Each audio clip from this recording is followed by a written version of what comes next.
All right, today we're going to talk about a guy who didn't just write music, he basically built it. Imagine an architect, but instead of buildings, he designed the kinds of beats that literally make you want to move. So let's get into it. Maurice Ravel, the architect of the beat. I mean, you know that feeling, right? You hear a great track, and before you even think about it, your head starts nodding, your foot's tapping along. It's just this instant physical thing. So where does that power actually come from? Well, to really understand that power, we have to look at the man who didn't just write music. He literally engineered it. He built his songs piece by piece, all to create this unstoppable physical energy. His name was Maurice Ravel. To really get Ravel, you can't picture some boring old-timey composer. No, you've got to think of him more like a modern architect or maybe even a video game level designer, meticulously building an entire world just out of sound. So here's the quick rundown on him. Ravel was born in France way back in 1875, and pretty much right away, everyone could see he had a special talent for music. He got into one of the best music schools on the planet, the Paris Conservatoire. And from day one, he was absolutely obsessed with getting every single little detail just right. And this really shows you his whole mindset. The man was a total perfectionist. Think about a programmer debugging their code over and over again, or maybe a YouTuber who edits a video like a dozen times just to get the timing perfect. Yeah, that was Ravel with his music. He would not stop until every single note had a clear purpose. So how'd he do it? What were the secret tools he was using to build these incredible soundscapes? Come on, let's take a look inside his musical toolkit. First thing, and it's a big one, rhythm. For Ravel, this was the foundation, the actual blueprint for movement. But he didn't just use one simple beat. He would layer multiple rhythms on top of each other. Kind of like how a DJ mixes 2 or 3 different tracks together to create one perfect, complex beat that gets the whole room moving. It's complicated, for sure, but it feels amazing. Next up, orchestration. Okay, this is basically about choosing who's on your team. Ravel thought of his orchestra like a squad of characters in a video game.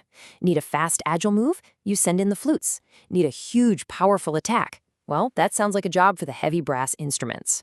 Every single instrument had a very specific role to play. Then you've got the melody. Think of this as the main theme song. Ravel was a genius at creating these short, catchy, repeating tunes. They're called motifs. It's just like in a movie. When you hear that one specific musical cue, you know exactly which character is about to pop up on screen. It gives the music a really clear story. And finally, harmony. This is the vibe, you know? The mood, the background color of the whole scene. Ravel was a master at mixing chords you totally expect to hear with other chords that come out of nowhere and surprise you. It's what makes his music feel so rich and emotional. It keeps you on your toes, wondering what feeling is coming up next. So here's the crucial part. He combined all these tools in a very specific, deliberate way. He would start with a powerful rhythm, then he'd layer in harmony to set the mood. After that, he'd write a memorable melody to tell the story, and then finally, use his incredible orchestration skills to pick the perfect instruments to bring it all to life. It was basically his 4-step process for building a hit. Okay, so now that we've seen the toolkit, let's see it in action. Ravel really put these tools to the ultimate test when he wrote his world-famous music for ballet. What's so amazing is that this guy was not a one-trick pony. He could use his toolkit to create totally different vibes. On one hand, he could write music that was super dreamy and flowing, using soft instruments to paint a sound picture of something like a sunrise. But on the other hand, he could go all out with powerful, energetic dance music, often using these intense rhythms he borrowed from Spanish music. And his greatest hits for the ballet really show off this incredible range. You've got Daphnis et Chloé, which honestly sounds like a huge blockbuster movie score.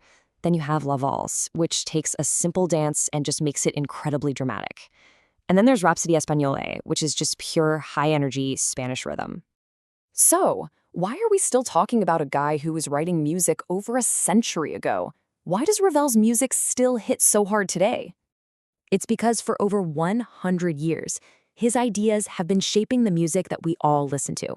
His influence isn't just some old news, it's everywhere. To put it simply, Ravel created a brand new blueprint.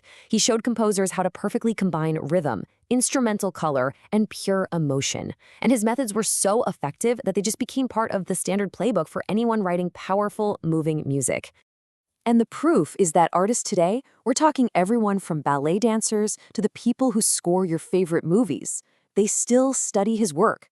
They break it all down to figure out exactly how he built his masterpieces. His music is like a masterclass that's still in session. So the main thing to remember here is that Ravel was so much more than a composer. He was an architect of sound whose blueprint is still being used today. And I'll leave you with this thought. The next time you hear an absolutely epic movie score or a killer video game track that really gets your heart pumping, listen closely. Ask yourself, can you hear the architect? Can you hear just a little bit of Ravel in that beat? I bet you will.